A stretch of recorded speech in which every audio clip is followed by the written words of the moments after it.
Hi Year 11, welcome to this short revision video on London by William Blake.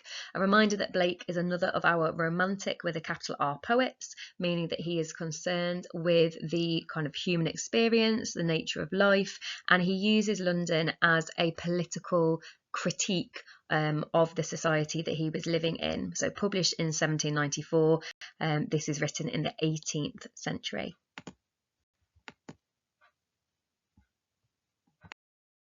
So, in a nutshell, this poem is obviously about the City of London. The title is a little bit of a clue, bit of a giveaway. And London in this poem is characterised by images of helplessness, oppression, and violence. It's definitely not a positive cityscape that is created.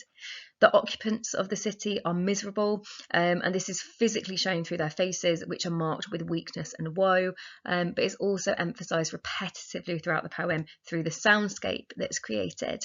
So the soundscape of the city reflects that physical misery that we see. So we get the repetition of every to show us how much of society is being impacted. We also get references to infants' cries, the soldiers' sighs, and the harlot's curse. So there's a lot of imagery, a lot of lexical choices, word choices, all linked to the idea of sound.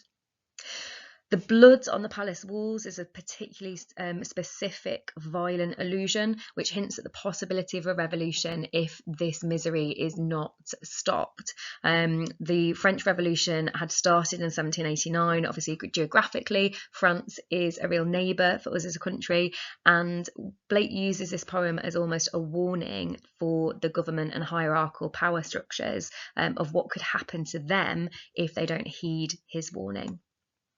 And finally, the ending of the poem is incredibly apocalyptic. There's almost this suggest of a kind of dying out society and this impending doom and turmoil, both on a kind of personal level, a moral level, a political level. So it's a really foreboding ending at the end of this poem.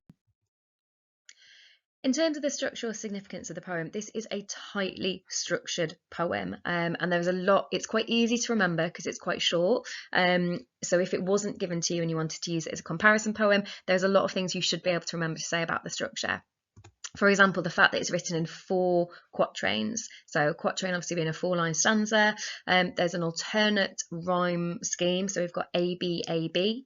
And all of that contributes to this idea of the control of the higher power. That really tight structural control reflects the way in which Blake is criticising the society, the upper classes who are asserting this control and dominance over the rest of society. And he uses the poem structure to even reflect that.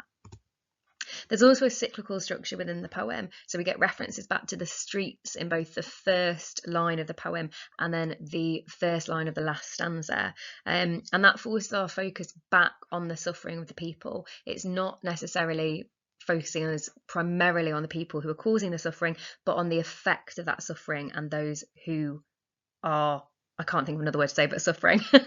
So suffering.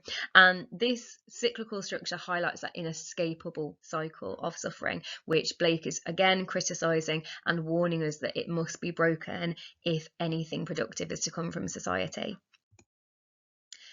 This poem is incredibly language rich as well. Every single poem is, but I feel like this poem I could spend ages just going through every single stanza. So I just wanted to pick out one as an example. I've picked our first stanza to kind of show you the detail that you can go into here. So the first thing that really grabs my attention is that very starting phrase. If you're really aiming for those high marks, you might talk about the dynamic verb phrase of I wonder. Obviously very important here that it's wander as in to walk rather than wonder, to think. But what's even more interesting here is not only have we got that first person perspective, that singular pronoun suggesting this is a kind of isolated experience for the person walking, but also the use of the verb wander, or we could just say the word wander, creates a sense of helplessness. If we are wandering, it maybe suggests we're lacking a purpose, which suggests for me that the suffering of this speaker is so significant, that they are suffering because of the suffering that they're seeing, and that it's causing them to feel like purposeless and powerless. The second thing that's really interesting here is the use of the adjective chartered, so both on Chartered Street and then Chartered Thames. So chartered quite simply means to own. It's actually the name of a document that signifies personal ownership, but it means to own something and therefore to control something. So obviously in this poem, the idea of the chartered street reflects the people who own it, the rich therefore. But it's not just the streets that they're kind of stopping at with this power and control. They're even trying to control and own nature itself. If we think of the Thames, if we think of the historical significance of that river, huge site of power. It's where all of our boats were coming in with all of our exports and imports. It's where a lot of the kind of transport's happening. So the idea that humans are trying to control such a huge natural power source really links again to that idea of that oxymoronic nature of control, human power and nature, or rather humans thinking they have power over nature, and the hubris of that, to try and get in some of these words we're using in literature, that arrogance of thinking that they can control something as significant as nature itself. And then the final, well, not final, actually, I tell a lie. One of the final things, the penultimate thing in this stanza that I think is really noteworthy is the use of the word mark and the way in which that's repeated. So in the third line, and mark in every face I meet, we get obviously mark being used as a verb, meaning to see. But then we get it repeated and it's changed into the noun, as in a physical sign of something. Again, you do not have to use these kind of very specific subject terms like verb and noun. You could just say the word in your exam. You would still get as many marks for just picking that out. It's the zooming into it and talking about the significance. So why does Blake deliberately use this repetition of the word mark? Well, obviously he wants to draw our attention to what is happening all around us in society, that suffering again that he is encountering almost, it seems, on every single corner that he turns. He can't escape the idea of it, but also the very physicality of it, the fact that it's there staring him in the face, so to speak. And then finally, I've not highlighted it on here, but I also like the alliteration of the marks of weakness, marks of woe. Again, that final line, we've got that medial caesura after weakness, separating the two clauses, but emphasising through the repetition, emphasising that, you know what word I'm going to use, that suffering that's happening in society. So every single stanza, I'd encourage you to do something similar here, because there's such language-rich focus to be had in this poem. In terms of key terms and comparisons, you've heard me using quite a lot in the previous slide, but quatrain, so think about that stanza, a 4-line stanza.